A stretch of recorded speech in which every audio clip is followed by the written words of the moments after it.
My name is Salifo Ayomide, and we are from the Big Breast Cancer Foundation. And this is my colleague Toyosi, and this is Juliet.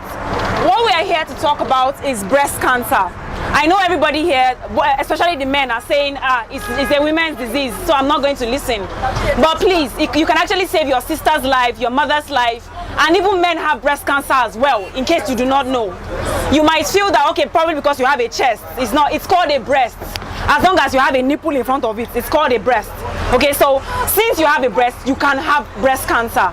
I hope everybody's hearing me. Yes. Now, breast cancer or cancer can be said to be a set of abnormal cells. When I mean abnormal cells, like disorderly cells, all those cells that grow out of proportion. You understand what I mean? Now, breast cancer could affect anybody, the old, the young, women above 70, women below 20. Anybody can be affected by breast cancer. Men as well can be affected by breast cancer. So I'm going to teach you how to reduce your risk of breast cancer as much as possible. I want you, all the men here, I want you to forward this to your wives, to your sisters, to yourself as well. Keep it in your mind. The first risk for breast cancer is being a woman. Women have breast cancer higher than men, so of course the risk is higher for women. That's the first thing. The second thing is getting older. As you grow older, you have a higher risk of having breast cancer. Okay, that's the second risk. Now I'm going to talk about those factors. You cannot change them, because being a woman, you cannot change this, of course. Getting old, everybody must old someday. You understand? Now I'm going to tell you some of the risk factors that you can change, like alcohol. Number one, alcohol is a major risk of breast cancer. The more alcohol you take, the higher your risk is. For women, at least please limit it to just a drink per day. And I don't mean for all those women who are alcoholics, for all those men who feel I cannot have breast cancer so I can drink to stupor, please limit yourself to just one bottle per day. For men, please, I hope everybody's listening to me. That's for alcohol. Now, the next risk factor is obesity.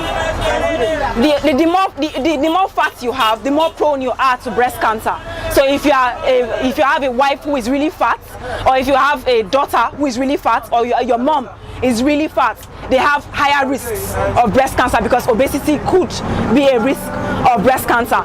Now another thing is hormonal contraceptives. Guys, I hope they hear me now. This particular thing that you guys take, that you guys allow your girlfriends to take a lot, Postinor 1, Postinor 2, those things increase the risk of breast cancer. Prolonged use of those things. These women keep taking it for a long time. You're like, let's just have sex without a condom, and then later on you can go and take Postinor now and everything will be fine. Yes, it's going to be fine for that moment, but you could actually destroy her life or kill her eventually. Okay, so let us put that in mind, that could actually be a risk of breast cancer. You understand what I mean?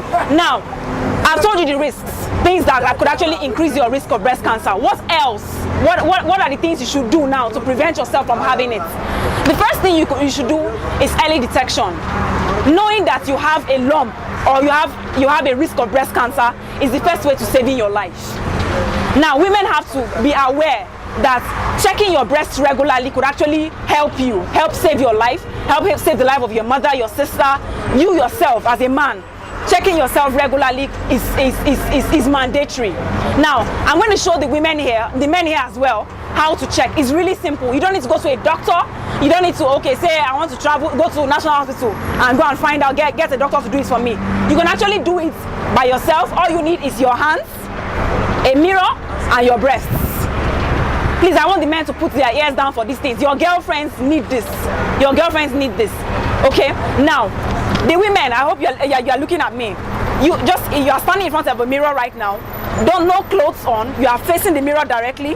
Now, what you do is this. You look at the breasts, because the symptoms of breast cancer could be rash around the breasts, the nipple going inside, okay, and then dimpling in one kind of place. Maybe some part of the breast enters inside, you understand? Or one breast feeling heavier than the other, okay? All those things are physical changes that you can actually see.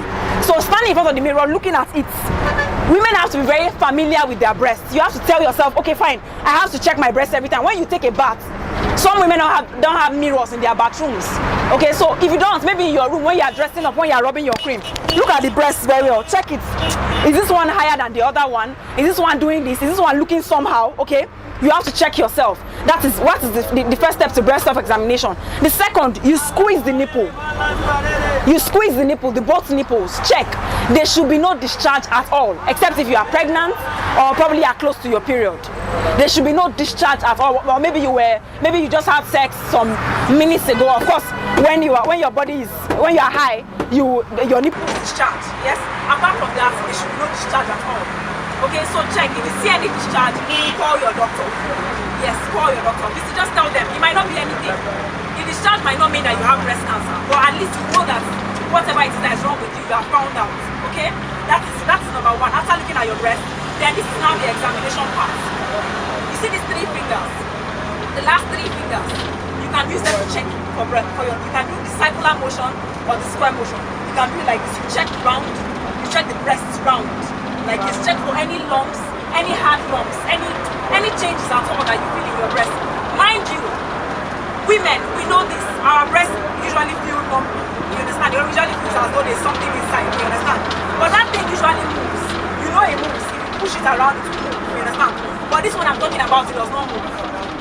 So you of course, if you are not familiar with your breast, you will not know that there's a new change in it. So at least every month, 5 days after your period, can you hear me? 5 days after your period, check your breast. Men, please tell your wives, when you get home today, make it a duty to tell them that they should check their breasts. Okay? You go around, you check for any nipple, then you put your hand behind your head. Now doing this is going to actually give you space to check more. Okay? To see whether there's anything wrong with you. Then you can lie down as well. When you lie down, put a pillow under your back here, and then you check again round. You understand? When you lie down, put your hand behind. It helps you see more, feel more. You understand? And that way you can actually have a clear definition of what might be wrong with you. You just see a lump. It's a hard lump. Remember, please, most times it is not painful. So you will not tell yourself that maybe if I see